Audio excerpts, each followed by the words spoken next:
ആനേനെ കാണണ? ആനേനെ കാണണ? എവിടെ ആന പറഞ്ഞേ? ആന എന്ന് പറയും.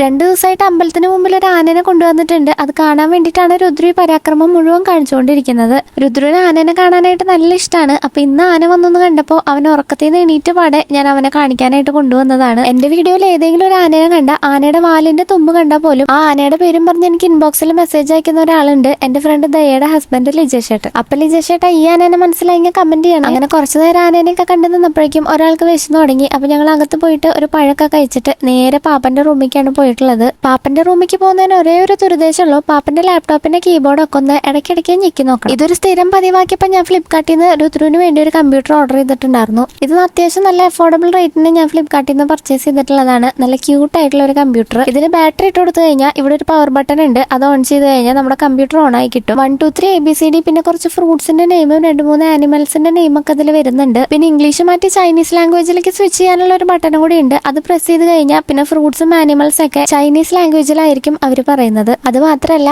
ഒരു ബട്ടൺ ഞെക്കി കഴിഞ്ഞാൽ നല്ല മ്യൂസിക്കും വരുന്നുണ്ട്. അപ്പൊ ആ മ്യൂസിക്കിന്റെ ഒപ്പം രുദ്രയുടെ ഡാൻസും കളിക്കാം. ഈ ഒരു കമ്പ്യൂട്ടറിന്റെ ലിങ്ക് വേണമെങ്കിൽ കമന്റ് ചെയ്താൽ മതി, ഞാൻ അയച്ചു തരാം. കുറച്ചു നേരം അതിലിരുന്ന് കളിച്ചപ്പോഴേക്കും ആൾക്ക് ബോറടിച്ചു തുടങ്ങി. പിന്നെ നേരെ ഫുട്ബോൾ കളിക്കാനാണ് പോയത്. ഫുട്ബോൾ കളിക്കുന്നതിനേക്കാളും അത് ഉമ്മർത്ത് നിന്ന് മിറ്റത്തേക്ക് എറിഞ്ഞ് കളയാനാണ് അവന് കൂടുതൽ ഇൻട്രസ്റ്റ്. ഇന്നൊരു വെയിൽ കണ്ടപ്പോൾ തുണികൾ തോരിയിടാനായിട്ട് അമ്മ മുകളിലേക്ക് പോയതാണ്. മുകളിലേക്ക് പോകുന്ന വാതിൽ തുറക്കുന്ന സൗണ്ട് കേട്ട എവിടെയാണെങ്കിലും രുദ്ര ഓടി കോണിയിലേക്ക് കയറും. ആദ്യമൊക്കെ ആരും കാണാതെ ഒരു താപ്പ് കിട്ടി അപ്പൊ കോണിയുടെ മേലേക്ക് കയറാൻ നോക്കിയിരുന്നു. അച്ഛമ്മ കാലിൽ ഉറുമ്പ് കടിക്കും, തന്നെ പോണ്ടെന്ന് പറഞ്ഞുകൊണ്ട് അതിനുശേഷം പിന്നെ ആള് കയറിയിട്ടില്ല. പക്ഷെ ആരെങ്കിലും ഒന്ന് കയറുന്നത് കണ്ടു കഴിഞ്ഞാൽ അപ്പൊ പിന്നാലെ വരും മുകളിലേക്ക് കയറാനായിട്ട്. അവന് ഇതുപോലെ ഓടി കളിക്കാനായിട്ട് അവിടെ കുറെ സ്പേസ് ഉള്ളതുകൊണ്ട് നല്ല ഇഷ്ടമാണ് അവിടെ കളിക്കാനായിട്ട്. തുണിയിടാൻ പോകുമ്പോഴും പിന്നെ വൈകുന്നേരം ഒരു സന്ധ്യസമയം ആകുമ്പോഴാണ് അവൻ ഇവിടെ കൊണ്ടുവന്ന് കളിപ്പിക്കാറുള്ളത്. പോയി ഇപ്പൊ തുണിയിടാൻ പറ്റാത്ത അവസ്ഥയാണ്. എവിടെ തുണി തോരിയിട്ടോ അതെടുത്ത് അപ്പുറത്തേക്ക് ഇടലാണ് ഇപ്പൊ അവന്റെ പണി. അച്ഛമ്മ ഓരോ സ്ഥലത്തായിട്ട് തുണി തോരിയിടുമ്പോ അവൻ അതും കൊണ്ട് എടുത്ത് ഓടി എവിടെയെങ്കിലും വെള്ളം കണ്ട അതിൽ കൊണ്ടിടും, അല്ലെങ്കിൽ എടുത്ത് അപ്പുറത്തേക്ക് ഇടും. കണ്ടില്ലേ ഇപ്പൊ തന്നെ തോരിട്ട തുണിയാണ്. ആളെ എടുത്തുകൊണ്ട് ഓടുന്ന ഓട്ടം കണ്ടില്ലേ? അവിടെ കുറച്ച് വെള്ളം കിടക്കുന്നുണ്ട്, അതിൽ കൊണ്ടിടാനാണ് ആ പോക്ക്. നമ്മള് രാവിലെ കണ്ട ആന ദേ അവിടെ റെസ്റ്റ് എടുക്കുന്നുണ്ട്. ഉച്ചയ്ക്ക് ഫുഡ് കഴിക്കേണ്ട സമയമായപ്പോ കാക്കകളൊക്കെ വന്നിട്ടുണ്ട്. ഇത് നമ്മുടെ പറമ്പിലുണ്ടായി നിൽക്കുന്ന ചേമ്പാണ് കേട്ടാ.